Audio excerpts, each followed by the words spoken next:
हिंदू किसान भाइयों के को जिस बर्बरता से मारा गया, जीप से रोन दिया गया, उसी की चर्चा है कि बटेंगे और कटेंगे जो अधिकार था। मुझे बताइए बांटा किसको मोदी जी ने? बांटा अडानी जी को। 1600 करोड़ रुपए प्रतिदिन कमाने लगे। सनातन को खत्म और करेंगे। काटा किसको? काटा उस किसान को जिसके राहुल गांधी, उस किसान के राहुल गांधी जालीदार टोपी तो लगा सकते हैं, लेकिन तिलक लगाने में दिक्कत है। चुनावी हिंदू कहाँ पे चुनाव है हमारे? हिंदू आतंकवाद को बताइए। बिल्कुल आचार्य जी बोलेंगे, बड़े भाई हमारे। नहीं, देखिए एक बात अनुराग जी कि मैं प्रशंसा करना चाहता हूं। अगर अखिलेश यादव जी लोकसभा का टिकट अनुराग जी को दे देते और ये अकेले संसद पहुंच गए होते तो वहां संसद का हाल भी यही होता जो यहाँ का है। सब अकेले से लड़ रहे हैं। एक बार हारे, लोकसभा पहुंचा। दूसरा मेरी बात तो सुन लो, आप ही तो कह रहे थे बोले, फिर बोल अच्छा कर रहे थे आप कांग्रेस में, आपका यहाँ पे सम्मान यही तय करेंगे सब। आप आज कांग्रेस में होते तो लोकसभा के सदस्य होते, आप जीत के आते। बीजेपी ने क्या दिया आपको? क्या दिया इतने दिनों में? बीजेपी ने चले गए आप बीजेपी में। अरे आपको हमारे साथ गठबंधन के साथ रहते तो आपका सम्मान होता, ऐसे लोकसभा के सदस्य होते। और आप चौड़े होके बोल रहे तो लोकसभा के अंदर में, और हम लोग को भी अच्छा लगता है कि आचार्य जी लोकसभा में डाल रहे। बीजेपी ने आपको क्या दिया है? आज के शो का मुद्दा मैं नहीं हूं, मैंने तो आपकी बात याद दिलाया। चलिए धन्यवाद। पर मैं ये बात दावे से कह रहा हूं कि अगर इतना आप जो चिल्लाते हैं, इतना आप जो जिस तरह की बातें करते हैं, इतनी लड़ाई लड़ते हैं, तो आप कभी चिंतन करते हैं कि समाजवादी पार्टी में आपकी हैसियत क्या है? नहीं ठीक है भैया, ठीक है। और दूसरी बात, आपने कहा आप बीजेपी में चले गए। मैं आज तक, गौरव जी यहाँ बैठे हैं, भाजपा का सदस्य नहीं हूं, लेकिन मैंने भाजपा ज्वाइन नहीं की, मगर मैं भारत का सदस्य हूं। मैंने भारत के प्रधानमंत्री नरेंद्र मोदी को ज्वाइन किया है और भारत के प्रधानमंत्री नरेंद्र मोदी ने भारत के गौरव को बढ़ाने का काम किया है। अब दूसरी बात यह है कि ये आप बताएं अनुराग जी कि आपने जो उत्तर प्रदेश में कांग्रेस पार्टी की बेइज्जती करी है, तो क्या हरियाणा में और मध्य प्रदेश में जो आपकी पार्टी की बेइज्जती हुई थी उसका बदला लिया? पहले बताइए। आप उनको बोले आपने क्यों नहीं बोलेंगे? आप बोल रहे सब, उनको बोलने दीजिए। गजब बात है। कांग्रेस पार्टी बोलने लगेंगे। हरियाणा में जो तौहीन आपकी पार्टी की ना देके, मध्य प्रदेश में आपने सीट मांगी थी, 2-4 सीट मांगी थी, वो भी नहीं दी गई। तो क्या उन सबका बदला आपने उत्तर प्रदेश में कांग्रेस से लिया, जो कांग्रेस का कहीं न झंडा है, न डंडा है, न निशान है, न कुछ नाम है? पूरा का पूरा उपचुनाव। और मैं जानता हूं, मैं कांग्रेस में 32 साल रहा हूं, अभय जी को ये बात मालूम है और वो मेरी बात को टोकना उनका अधिकार है, लेकिन टोकना नहीं चाहिए।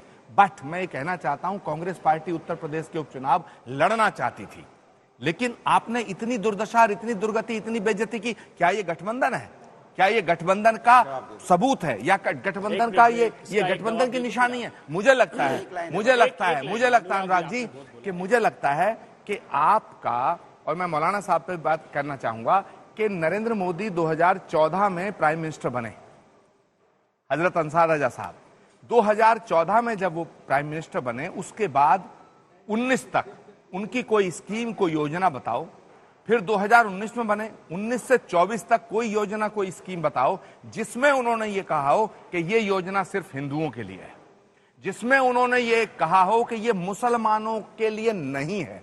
तो अगर एक प्राइम मिनिस्टर देश में 14-19 दोनों कार्यकाल पूरा करने में अगर एक भी योजना में कोई भेदभाव नहीं करता है, तो फिर आखिर कारण क्या है? आपने एक सवाल किया कि प्राइम मिनिस्टर मोदी दुनिया में जाते हैं, सारे मुसलमानों को गले लगाते हैं, और हिंदुस्तान में आते हैं, मुसलमानों से भेदभाव करते हैं। तो मैं आपसे जानना चाहता हूं, आप दानिश्वर इंसान हैं, कि क्या एक उदाहरण दे सकते हैं कि प्राइम मिनिस्टर मोदी ने हिंदुस्तान के मुसलमानों से कोई भेदभाव किया हो?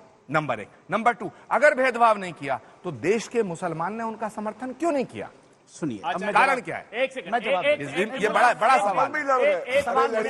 बोलने दीजिए, उनका वोट लेके आते हैं, आज वो बोलना चाह रहे, दबा रहे हैं। अब उनकी यही किया, समाजवादी पार्टी वोट लेना चाहते हैं का गठबंधन बोलने ही नहीं 100% सीटें उपचुनाव की उत्तर प्रदेश में जीतेगा। अरे भाई अनुराग जी, मतलब ये है आचार्य जी ने आपसे सवाल किया। दुबे जी भाई आप बोलिए। मेरा सवाल भदौरिया से है। मेरा सवाल गलत है। हमारा वहाँ सीट नहीं थी, यहाँ तो बेइज्जती की है भाई बेइज्जती की है, तौहीन की है। हम इस तरह की बहस नहीं करते ना, हमें टीवी पे बैठने का शौक है, हम इस तरह की बहस नहीं करते। ये सारी चीजें डेली रात में 4 बजे से लेकर 8 बजे तक होती हैं। जो प्रश्न है तो जवाब तो सर जो सवाल आया उसका जवाब तो देने दो। ये हम कह रहे वही तो मैं हैं, कह सवाल रहा तो हूं। आपसे हम लोग तो क्यों मैं जवाब दूं कैसे? मैं जवाब दूं कैसे? ध्यान दीजिए। मैं कैसे जवाब दूं? एक पार्टी का प्रवक्ता एक हमारे हिंदुस्तानी भाई को नहीं बोलने दे। वो बहुत पाकिस्तान गलत जो कर रहे हैं। हमारे विदेश मंत्री के बहुत आने के गलत कर रहे हैं। बाद अनुराग जी यही करोगे। भाई मैं चैनल वालों से गुजारिश करूंगा कि आइंदा मुझे शो में ना बुलाया करें, मेरे बस की ये सब नहीं है। उसने पार्टी के प्रवक्ता ने रिकॉर्ड तोड़ दिया, जहां पे हमारे भाई की आवाज को दबाने का प्रयास किया। मैं अपना समय आपको देता हाँ हूं। ठीक है, आप है भी नहीं आपके पास बोलने के लिए कुछ। आज मुझे इस बात का एहसास हो गया है कि सियासी पार्टी कोई भी हो, सबने मुसलमानों को कुचला है, ये एहसास हो गया है आज। अब मैं एक बात कहता हूं आपसे, आपने जो सवाल किया कि मोदी ने भेदभाव नहीं किया, मैं मानता हूं उज्ज्वला योजना आई, प्रधानमंत्री आवास योजना, सबको मिला। जब सारे लोगों को योजनाएं का लाभ मिलता है तो इलेक्शन में प्राइम मिनिस्टर की भाषा बदल क्यों जाती है? नंबर 1, वही प्राइम मिनिस्टर जो दुबई में जाकर के शेखों के गले पड़ते हैं, यहां आकर के कब्रिस्तान और शमशान करने लगते हैं, ईद और दीपावली करने लगते हैं, तब दिक्कत होती है। नंबर 1। दूसरी चीज, मैं भाटिया साहब से मैं 15-20 दिन से भाटिया साहब को डेली सुन रहा हूं। ये एक बात कहते हैं और इनके तमाम प्रवक्ता डेली टीवी पे आकर के कि मुलायम सिंह यादव ने राम मंदिर के नाम पे सरयू को खून से रंग दिया। मैं मानता हूं गलती हुई, उस वक्त नहीं होना चाहिए था कत्ल, लेकिन हमें इतना बताइए, मुलायम सिंह यादव को जो सम्मान दिया गया है वो किस लिए दिया गया है? सरजू में हिंदुओं को काटने के लिए दिया गया है, या उनका कौन सा ऐसा कारनामा था जिसकी वजह से आपने जो है उनको पद्म विभूषण दिया है? नंबर 1। नंबर 2, जब कोई बात आती है तो आदमी मुद्दा लेकर के बैठ जाता है कि वो पाकिस्तान में ये हो रहा है। भाई हम अपने मुल्क में रहते हैं, हमें अपने मुल्क की राजनीति देखनी चाहिए। प्राइम मिनिस्टर को चाहिए, मोदी साहब को चाहिए, अगर वो इस चैनल को देखते हैं तो मुल्क का माहौल बहुत खराब है। मैं आपसे इतनी गुजारिश करूंगा कि चाहे आप या हमारे देश के गैर सियासी दानिश्वर उनको चाहें कि वो एक मिनट, प्राइम मिनिस्टर साहब को चाहिए या तो उन दानिश्वरों को बुलाएं जिनका राजनीति से कोई लेना देना नहीं है, उनको बुलाएं, या फिर हमें वक्त दें। हम आपसे बात करेंगे कि देश में आपके ये क्या हो रहा है। पूरी दुनिया में आपका नाम है, बड़े बड़े सम्मान आपको विदेशों में, मुस्लिम मुल्कों में मिले हैं, और हम चाहते हैं हमारे देश का नाम ऊंचा हो, मिलना चाहिए। लेकिन ये मुसलमान पिस क्यों रहा है? मुसलमान पिस क्यों रहा है? मौलाना साहब एक गंभीर आपत्ति है, मुसलमान मुलायम सिंह यादव जी क्यों हमारी मस्जिदों के सामने जाना है? वो नपेंद्र मिश्र क्यों हमारी मस्जिदों के सामने नारे लगते हैं? आज एक मिनट, आप ही बोलोगे तो आज जवाब देना है। खाना पानी भूखे इंसान को, मंदिर समिति का एक प्रमुख भूखे बना दिया। इंसान क्या बात को करते 2 हैं आप? रोटी के लिए जय श्री राम का बिल्कुल नारा नहीं, लगाना और पड़ेगा। किसी को लाभ नहीं मिला। 1 रोटी के लिए क्या आज प्रभु राम मौजूद होते? एक मिनट, क्या प्रभु राम आज मौजूद होते और मैं अपनी व्यथा लेकर के उनके सामने जाता कि प्रभु राम जी मुझे ये तकलीफ है, तो क्या वो पहले कहते कि मुझे जय श्री राम बोलो, बाद में तुम्हारी मदद करूंगा? नहीं कहते, वो हमें गले से लगाते। आज 2 रोटी के लिए ये कहा जा रहा है जय श्री राम बोलो। हमारा ट्रेन में सफर करना मुश्किल, हमारे मस्जिदों के सामने से नारे लगाए जा रहे हैं जय श्री राम। आपकी बात का उत्तर दे देता हूं। 1 मिनट मोदी जी, मेरी गुजारिश है इस देश को बचा लीजिए।